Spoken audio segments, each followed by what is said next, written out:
ఒకప్పట్లో ఒక కోతి నది ఒడ్డున ఉన్న మామిడి చెట్టుపై జీవించేది. అది రుచికరమైన మామిడి పండ్లు తిని ఆనందించేది. ఒకరోజు ఒక మొసలి నదిలో ఈదుతూ వచ్చింది. అది ఆకలితో ఉండటాన్ని గమనించిన కోతి దానికోసం కొన్ని మామిడి పండ్లు ఇచ్చింది. ఇవి చాలా రుచిగా ఉన్నాయి అని మొసలి చెప్పింది. నేను ప్రతిరోజూ ఇక్కడికి వస్తాను. కొంతకాలానికి మొసలి మరియు కోతి మంచి స్నేహితులయ్యారు.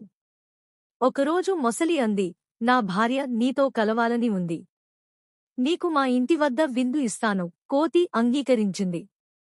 కాని నది మధ్యలో మొసలి అంది, నా భార్య నీ గుండెను తినాలని కోరుతోంది. ఎందుకంటే నువ్వు తినే మామిడి పండ్లు తియ్యగా ఉంటాయి. తెలివైన కోతి వెంటనే చెప్పింది, ఓహో! నా గుండె చెట్టుపై ఉంది. నన్ను తిరిగి తీసుకెళ్ళు, నేను దాన్ని తెచ్చుకుంటాను. మొసలి నమ్మి కోతిని తిరిగి తీసుకెళ్ళింది. కోతి వెంటనే చెట్టుపైకి ఎక్కి, నన్ను మోసం చేయడానికి ప్రయత్నించావు. ఇకపై మనం స్నేహితులు కాదు, అంది.